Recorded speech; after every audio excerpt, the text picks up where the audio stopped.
O próximo capítulo vai tratar da síntese cíclica e também da lei das unidades coletivas e da lei dos ciclos múltiplos. Múltiplos ciclos e a lei das unidades coletivas, como a gente viu, pode ser vista também como lei da integração.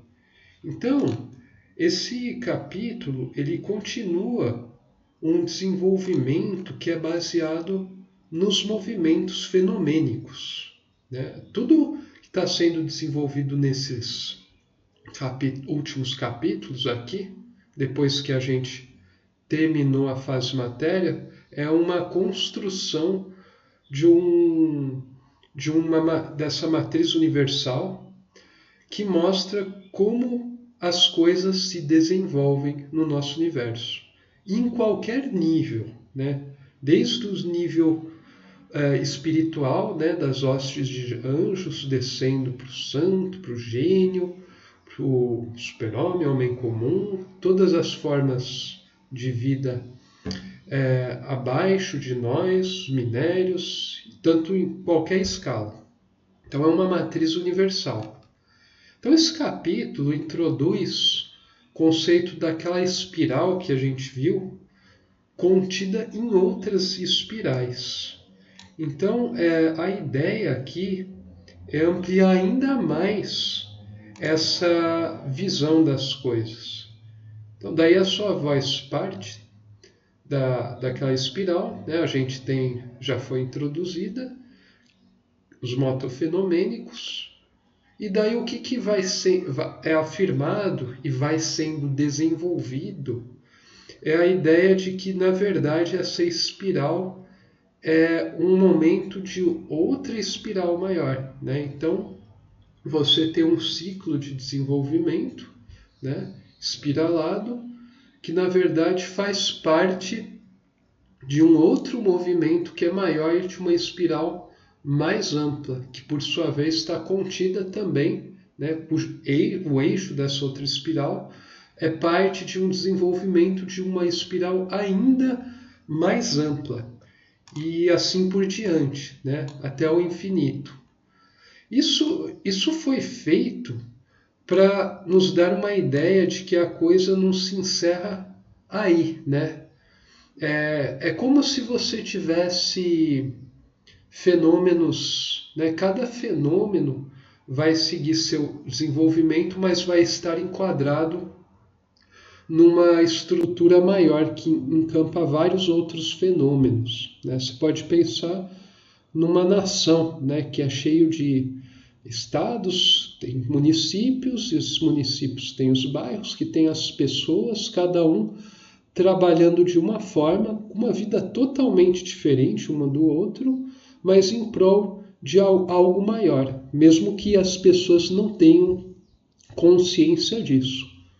Só que isso é um exemplo, né, bem por cima, de como você poderia encaixar isso em termos de sociedade humana, né? Mas a gente pode ver isso em qualquer outro domínio. Inclusive, esse é um esquema universal, né? A humanidade, toda ela, com toda a sua história, né? Que a gente tende a julgar que é tudo que existe, que é o máximo, né? Que é fantástico, na verdade é um momento, né? É um átomo nesse devenir evolutivo cósmico, né? Onde existe uma infinidade de planos acima, né?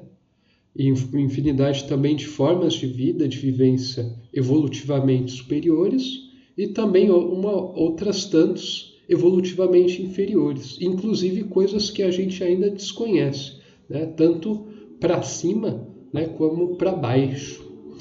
Então, a ideia desse capítulo é fazer uma extensão daquilo que já foi introduzido, o que eu realmente confesso deve vos parecer um tanto maluco à primeira vista, né? Dá até vertigem de pensar na coisa.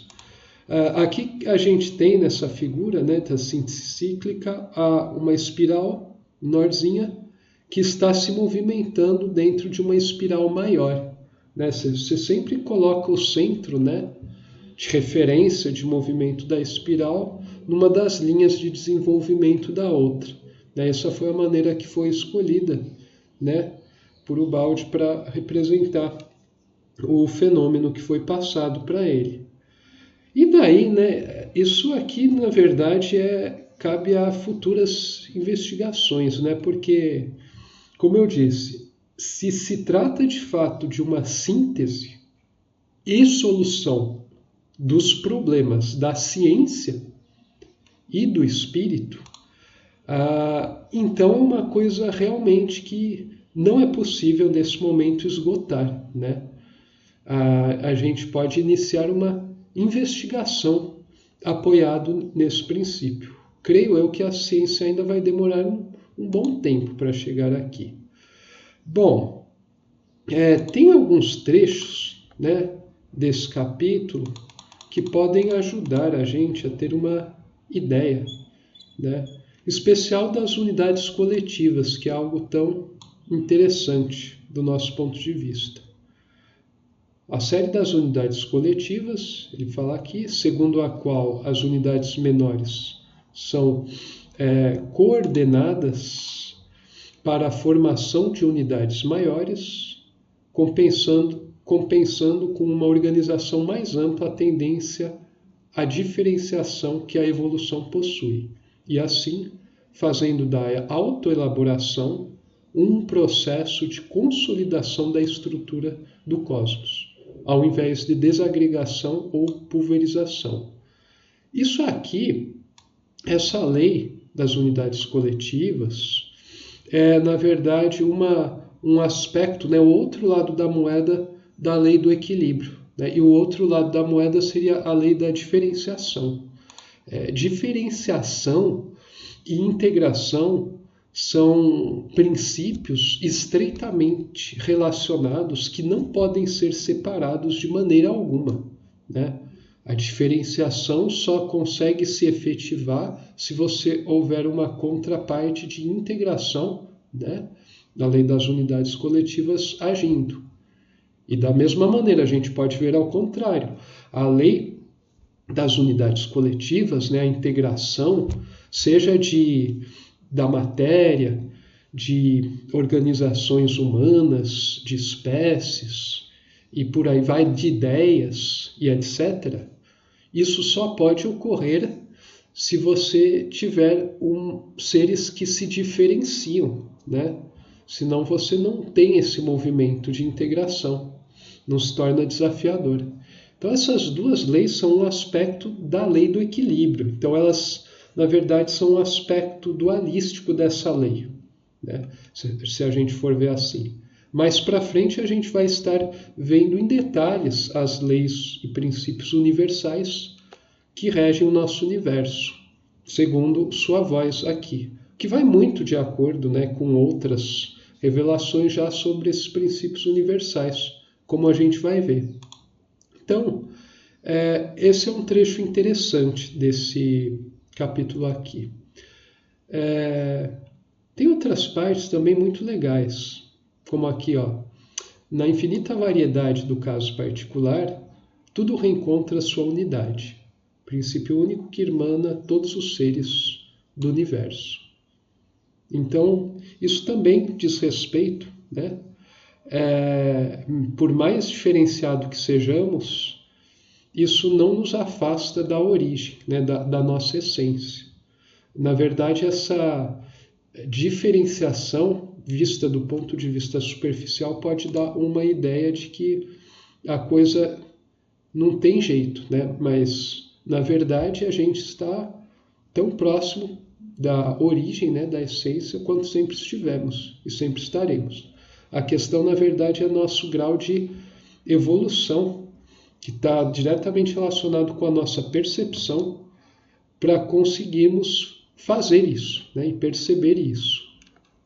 Então, isso é muito interessante, essas coisas, porque diz muito respeito às formas com que os seres humanos se associam, se organizam, né, como empresas deveriam funcionar, né, como governos, né, como o Estado deveria operar, como culturas, né, sociedades, comunidades deviam se comportar, grupos de pesquisa e por aí vai, como deveria ser, né, para você realmente, todo mundo atingir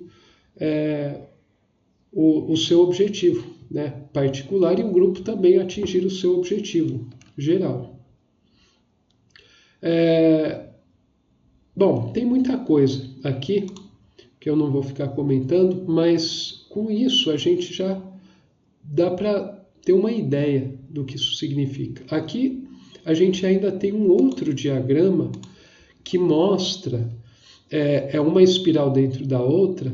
Então, se vocês pegarem um único momento, né, uma única fase dessa espiral maior aqui, né, que não aparece com sua totalidade, reparem que ela abarca, por exemplo, né, as fases gama, beta, alfa, né, aqui ele colocou até o menos x, que são diz respeito a uma fase subfísica, né, subespacial, do nosso universo, por exemplo. Então, assim, é como se um determinado nível de uma espiral, né, de uma individualidade, de uma consciência, abarcasse uma série, né, se não todos, os níveis de uma espiral maior, que estaria contido num momento dessa espiral maior. E daí a mesma coisa em relação a essa espiral média, a essa menor aqui. Então, um momento, né, a fase alfa, aqui no caso dessa espiral média, abarca uma série de fases dessa outra espiral aqui menor. Eu tendo a ver as coisas da seguinte forma, me parece, né, pegando essas duas últimas, a fase alfa, né, que é a fase espírito, ela abarca todas as outras fases de uma espiral menor. Me parece que todas essas fases dessa menor seriam aspectos gradativos de evolução do nosso espírito, né, da nossa consciência. Como se a gente resolver o nosso problema no nosso nível, a gente teria resolvido toda essa espiral aqui, menor, né?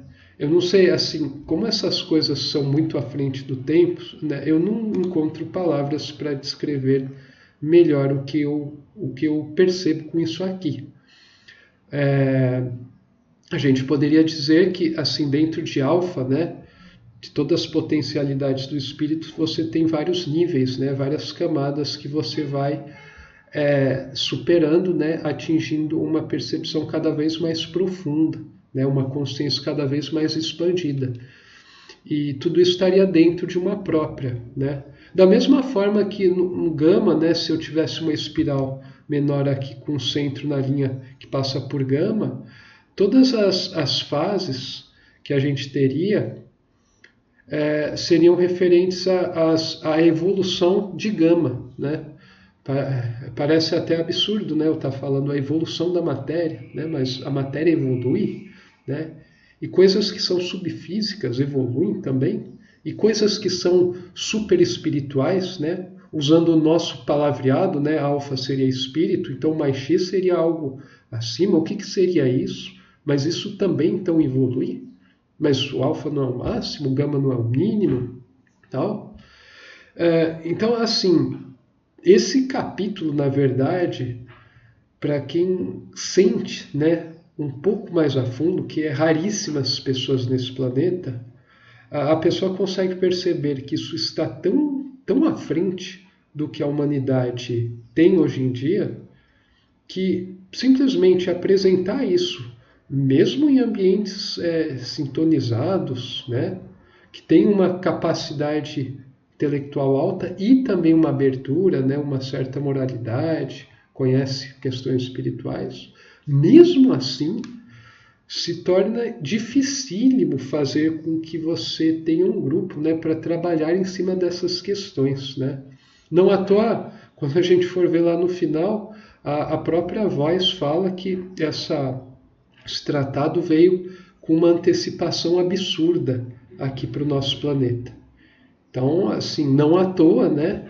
Eu não vim aqui trazer a solução, explicar em detalhe, né? Mesmo porque me escapa o meu pobre, né, capacidade espiritual, mas o que eu sinto, né, é algo de infinitamente grandioso aqui. Então, eu acho que é isso que a pessoa precisa ter em mente, né? Estar sintonizada. É uma coisa que você pode ir trabalhando por toda a sua vida, né? Namorando aos poucos e observando. Vai demorar ainda muito para gente compreender isso, mas é algo que vale a pena a leitura, né? Talvez quem tenha uma menos formação, né? Tenha mais dificuldade de ler, vai achar extremamente difícil, né? Esse capítulo, fora todos os outros, né? Mas eu acho que é dever, né, das pessoas, especialmente dos acadêmicos, as pessoas que têm condições, de começarem a se debruçar sobre essas questões, né? Porque felizes ou infelizmente, são essas pessoas que estão encabeçando os processos, né, os rumos da humanidade. É claro que só estão fazendo isso porque a lei o permite, né? Relembremos a passagem, né, quando Cristo disse a Pilatos, né, você não teria nenhum poder sobre mim se meu Pai não o permitisse.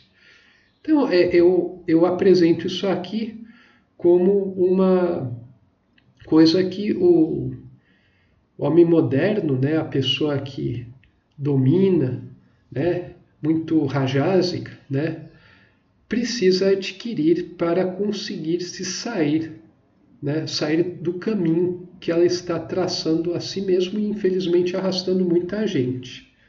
Bom, com isso a gente termina essa breve passagem desse capítulo e a gente vai ainda continuar falando um pouco mais agora a respeito da origem, né, do cosmos. Então a gente vai ainda falar um pouco mais a respeito da matéria, só que agora de um ponto de vista sideral, para depois adentrar em ainda outras questões ainda mais interessantes do que a gente viu até agora.